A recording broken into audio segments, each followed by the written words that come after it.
அனைவருக்கும் வணக்கம். தமிழ்ச்செல்வன் சொல்லிய பல விஷயங்களை நான் ஆமோதிப்பேன். நானும் கூட தீபலட்சுமி, நாங்கள் தீபான்னு செல்லுவோம், தீபுன்னு நான் கூப்பிடுவேன். ரொம்ப விளையாட்டு பிள்ளையாக தான் நானும் கூட நினச்சேன். இந்த மொழிபெயர்ப்பு பண்ணியிருக்கேன் அப்படின்னு என்கிட்ட சொல்லும்போது நான் சொன்னது, நான் கேட்டது என்னன்னா, எப்படி பிள்ளை எவ்வளோ சீக்கிரம் முடிச்சேன், இதை எவ்வளோ நாளில் முடித்தேன் அப்படின்னு நான் கேட்டேன். ஆனால் ஒரு 8 மாதங்கள் இதற்காக கடுமையாக அவர் உழைத்திருக்கிறார். ரொம்ப பெருமையாக இருக்குது எனக்கு. நான் அந்த மொழிபெயர்ப்புக்கான பிடிஎஃப் வந்ததுமே அதை நான் வாசித்தேன். எனக்கு பல இடங்களில் எனக்கு கண்ணீர் வந்தது. ஏற்கனவே சேக்வாரனுடைய நூல்கள் பலவற்றை வாசித்திருந்தாலும் கூட இந்த மொழி நடை ஈர்ப்பதாக இருக்கிறது. உண்மையிலேயே ஒரு அசல் தமிழ் நூலை வாசிப்பதை போன்ற ஒரு உணர்வை ஆற்றொழுக்காக செல்கிறது அந்த மொழிபெயர்ப்பு. அதற்காக அவர் கடுமையாக உழைத்திருக்கிறார் என்பதையும் உணர முடிகிறது. அதற்காக என்னுடைய பாராட்டுதல்களையும், நான் சில குறைகளை கூட சொல்லியிருக்கிறேன், அதெல்லாம் மீறி இந்த பாராட்டையும் வாழ்த்தையும் நான் முதலில் சொல்ல விரும்புகிறேன். அடுத்து இந்த நூல் அப்படின்னு சொன்னாக்கா, ஒரு விளையாட்டு பிள்ளை அப்படின்னு நான் சொன்னா கூட அவர் தீராத ஒரு நோயாளி, கடுமையான ஒரு ஆஸ்மா நோயாளியால் அப்படி ஒரு போராளியாக உருவாக்க முடியுமா? ஒரு நாட்டின் விடுதலைக்காக இறங்கி களப்போராளியாக நிற்க முடியுமா என்ற கேள்வியெல்லாம் நமக்கு எழும். ஆனால் அவரால் முடிந்திருக்கிறது. தன் நோயின் வீரியத்தையும் தாண்டி சதுப்பு நிலங்கள் எல்லாம் ஒரு ஆஸ்மா நோயாளி என்பவர் கடந்து செல்வதெல்லாம் மிக கடினமான பணி. ஆனால் இந்த கிராம கப்பலில் போகும் பயணம் அவங்க போன்ற திட்டங்கள் எல்லாமே பாதியில் செயல்படுத்தப்பட முடியாமல் போகிறது. ஆயுதங்கள் கப்பலில் மாட்டிக்கொள்கின்றன. இப்படியான பல தடைகளையும் கடந்துதான் அவர்கள் அந்த கிராம கப்பலில் கடந்து சென்று இந்த கியூபா புரட்சி என்பதை சாத்தியப்படுத்த முடிகிறது அவர்களால். பாதி வரை நூலில் சே கதாநாயகன் என்றால், அதன் பிறகு காஸ்ட்ரோ கதாநாயகர். அவரை போலவே ரவுல் காஸ்ட்ரோ அவருடைய சகோதரர் அவரும். ஆனாலும் கூட காஸ்ட்ரோ தான் ஒரு கம்யூனிஸ்ட் அல்ல என்று அறிக்கையை விடுகிறார். ஏனென்றால் அப்போதைய அரசியல் சூழ்நிலைகளுக்கு ஏற்ப தன்னை அவ்வாறு அவர் அறிவித்துக் கொள்ள வேண்டிய சூழலும் ஏற்படுகிறது. அதனால் அவர் அவ்வாறு சொல்கிறார், தான் கம்யூனிஸ்ட் அல்ல என்றுதான் சொல்கிறார். அதே போல சேவும் கூட கம்யூனிஸ்ட் கட்சியில் உறுப்பினராவதற்கு மிக நீண்ட தயக்கங்களுக்கு பின்னர் தான் அவர் ஒரு கம்யூனிஸ்டாக ஆகிறார். அதை இன்னொரு விஷயத்தையும் நாம் குறிப்பிட வேண்டும். அவர் ஒரு நாடோடி வாழ்க்கையை மேற்கொள்வராக இருந்தாலும் அர்ஜென்டினாவில் இருந்து கௌதமாலாவுக்கு சென்று, கௌதமாலாவில் இருந்து திரும்ப கியூபாவுக்கு சென்று, கியூபாவில் இருந்து பொலிவியாவுக்கு செல்வது வரை ஒரு நாடோடி வாழ்க்கையை அவர் விரும்பியே ஏற்றுக்கொள்கிறார். ஆனால் இது எல்லாவற்றின் பின்னாலும் மக்கள் நலம் என்பது ஒரு முதன்மையான ஒரு லட்சியமாக அவருக்கு இருக்கிறது. அதை மிகச் சிறப்பாக அவர் செயல்படுத்தியதனால்தான் இன்று வரை கொண்டாடக்கூடிய மக்கள் நாயகனாக, எழுச்சி கதாநாயகனாக இன்றளவும் இளைஞர்களால் கொண்டாடப்படக்கூடிய ஒரு கதாநாயகனாக இருக்கிறார்.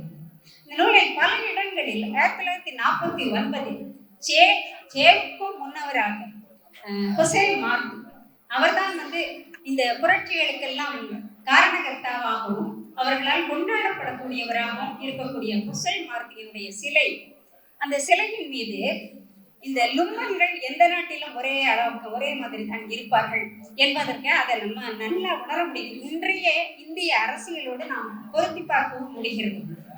அந்த ஹொசே மார்டியின் சிலையின் மீது அமெரிக்க ராணுவ வீரர்கள் சிறுநீர் கழித்து அவமானப்படுத்தணும்னு நினைக்கிறார்கள்.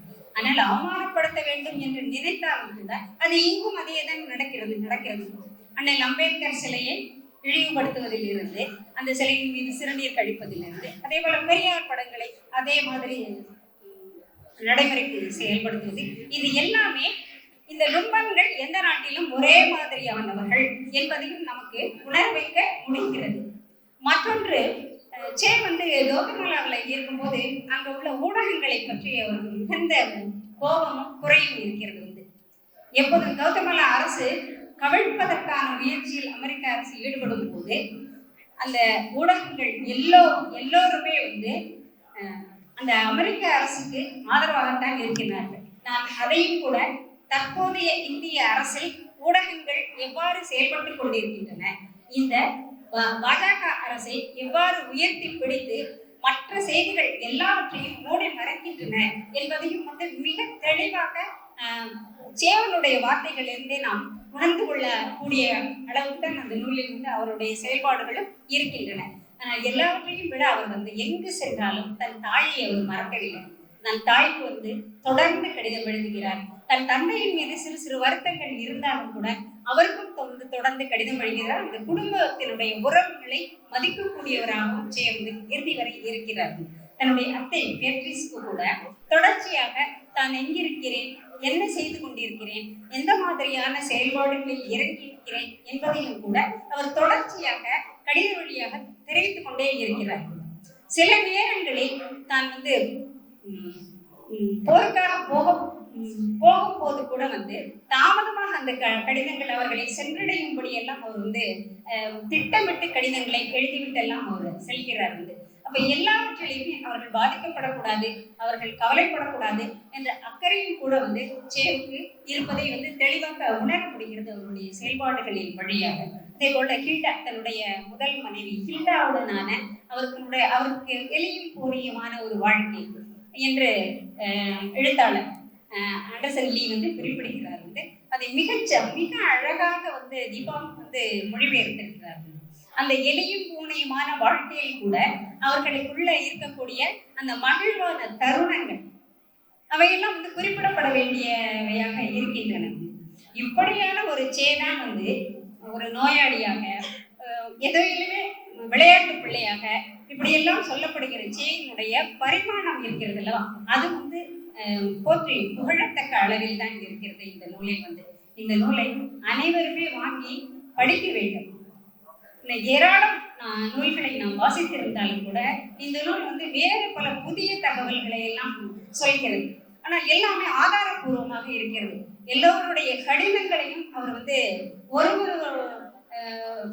கட்டுரை ஆரம்பத்திலும் கூட ஒரு அத்தியாயத்தின் முடிவிலும் கூட அது எங்கிருந்து பெறப்பட்டது, அவர் ஹில்டா எழுதிய கடிதங்கள், ஹில்டாவுக்கு எழுதிய கடிதங்கள், அதில் ஒருவருக்கொருவர் உறவுகளில் உள்ள முரண்பாடுகள் என இப்படி எல்லாமே வந்து பேசப்படுகிறது. எல்லாவற்றுக்குமே ஆதாரங்கள் இருக்கிறது. அப்படியெல்லாம் ஒரு கடைசியாக அவர் அந்த பள்ளியில் சுடப்பட்டு இறந்து போகிற வரை கூட அவர் வந்து நாட்டு நலனும் மக்கள் நலனையுமே முன்னிறுத்தக்கூடிய ஒரு மகத்தான தோழனாகத்தான் இருந்திருக்கிறார் என்பதையும் இந்த நூல் வந்து மிக தெளிவாக எடுத்து வைக்கிறது.